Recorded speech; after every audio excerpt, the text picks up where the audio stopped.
Hi friends, ഇന്ന് ഞാനിവിടെ ചെയ്യാൻ പോകുന്നത് സോയ ചങ്ക്സ് കൊണ്ട് ഒരു അടിപൊളി കട്ട്ലറ്റ് ആണ്. ഇത് എങ്ങനെയാണ് ഉണ്ടാക്കുന്നതെന്ന് നമുക്ക് നോക്കാം. അതിന് ഞാൻ ആദ്യം ഉരുളക്കിഴങ്ങ് 3 ഉരുളക്കിഴങ്ങ് നല്ലതുപോലെ പുഴുങ്ങി ഉടച്ചു വച്ചിരിക്കുന്നു. പിന്നെ നമുക്ക് വേണ്ടത് സോയ ചങ്ക്സ് ആണ്.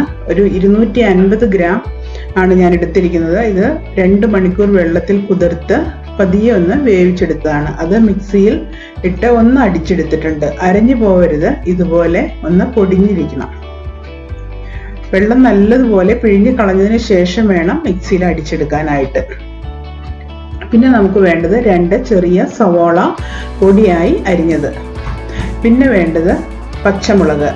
നിങ്ങളുടെ ആവശ്യാനുസരണം 3 4 എടുക്കാം.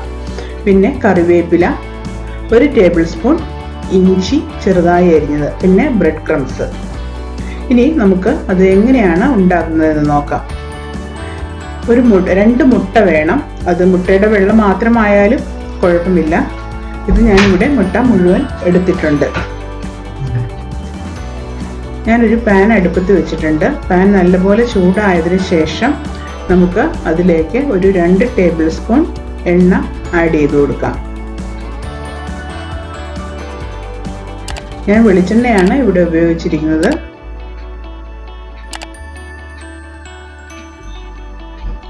സവാള ഒന്ന് വഴറ്റുന്നതിന് വേണ്ടിയിട്ടുള്ള എണ്ണയാണത്. ആദ്യം നമുക്ക് അതിലേക്ക് ഇഞ്ചി ആഡ് ചെയ്ത് കൊടുക്കാം.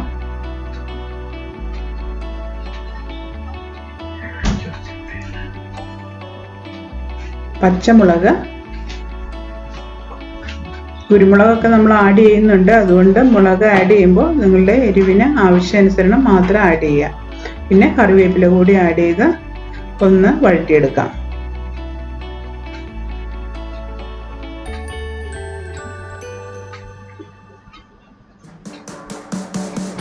പതിയെ ഒന്ന് വാടി കഴിയുമ്പോൾ നമുക്ക് അതിലേക്ക് സവാള ആഡ് ചെയ്ത് കൊടുക്കാം. 2 ചെറിയ സവാളയാണ് ഞാൻ എടുത്തിരിക്കുന്നത്. ഇനി ഇതൊന്ന് ഒരുവിധം ഒന്ന് വഴറ്റിയെടുക്കണം.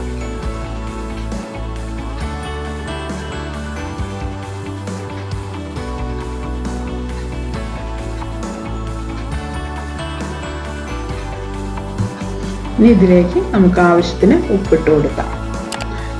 ഒരു ടീസ്പൂൺ മഞ്ഞൾപ്പൊടിയും 1 ടീസ്പൂൺ കൊറിയാൻഡർ പൗഡറുമാണ് ഞാൻ ഇട്ടിട്ട് കൊടുത്തിരിക്കുന്നത്. ഇനി ഒരു 1.5 ടീസ്പൂൺ കുരുമുളക് പൊടി കൂടി ഞാൻ ആഡ് ചെയ്തു. ഇനി നല്ലതുപോലെ ഒന്ന് മിക്സ് ചെയ്യുക. ഇനി 1 ടീസ്പൂൺ ഗരം മസാല ആഡ് ചെയ്യാം.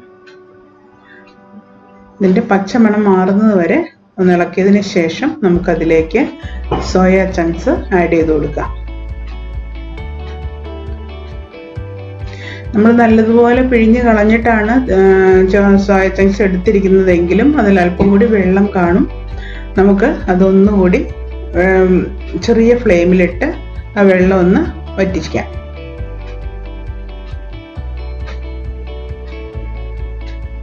കൂടുതൽ വെള്ളം ഇരുന്നാൽ അത് കുഴഞ്ഞു പോകും. അതുകൊണ്ട് വെള്ളം ഒരുവിധം നല്ലതുപോലെ വറ്റിച്ചെടുക്കണം. അതിനുശേഷം നമുക്കതിലേക്ക് നമ്മുടെ പൊട്ടറ്റോസ് ആഡ് ചെയ്യാം.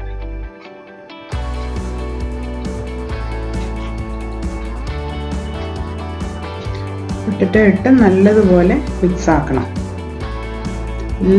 എല്ലായിടും ഒരുപോലെ മിക്സായി വരണം.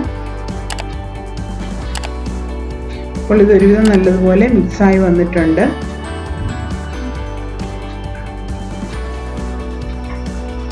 ഇനി നമുക്ക് ഇത് കട്ട്ലറ്റ് ആക്കാം.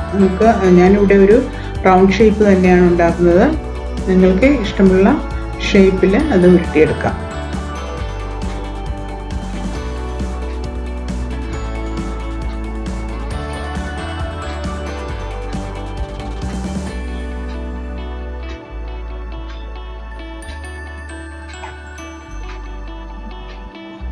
ഇതുപോലെ മുഴുവനും നമുക്ക് ചെയ്തെടുക്കാം.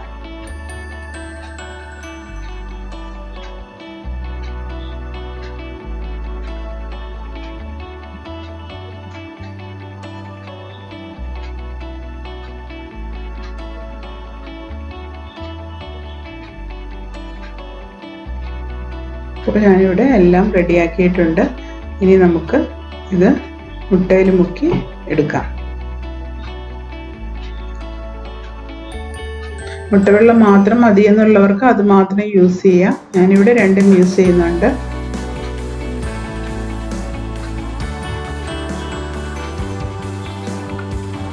എല്ലാ ഭാഗത്തും നല്ലതുപോലെ ഒരു കോട്ടിങ് എടുക്കണം.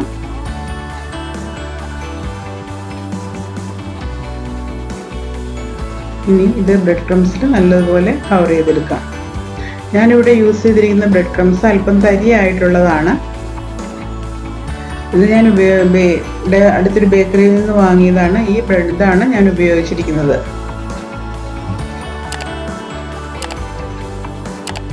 നല്ല ക്രിസ്പി ആയിട്ടിരിക്കും ഇതുകൊണ്ട് വറുത്ത് കഴിയുമ്പോൾ.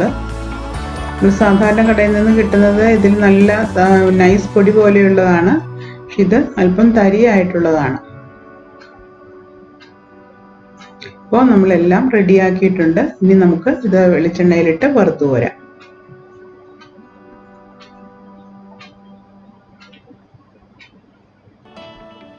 അതിനായി ഞാനൊരു പാൻ അടുപ്പത്ത് വെച്ചിട്ടുണ്ട്.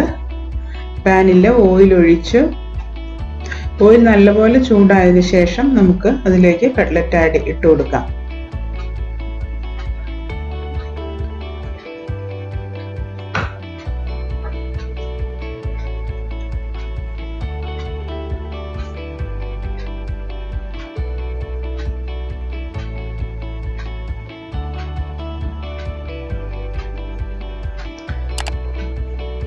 അത് തിരിച്ചും മറിച്ചും ഇട്ട്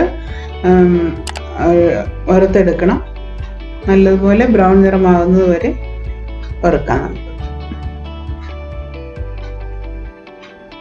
ഇപ്പോൾ അത് നല്ല ബ്രൗൺ നിറമായി വന്നിട്ടുണ്ട്. ഇനി നമുക്ക് ഇത് എണ്ണയിൽ നിന്ന് കോരിയെടുക്കാം.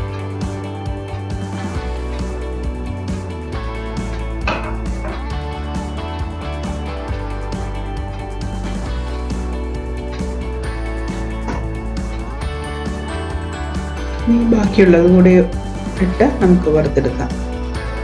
അപ്പോൾ നമ്മുടെ കട്ട്ലറ്റ് എല്ലാം റെഡി ആയിട്ടുണ്ട്. സോസ് കൂട്ടി നല്ല സ്വാദോടുകൂടി നമുക്കിത് കഴിക്കാം.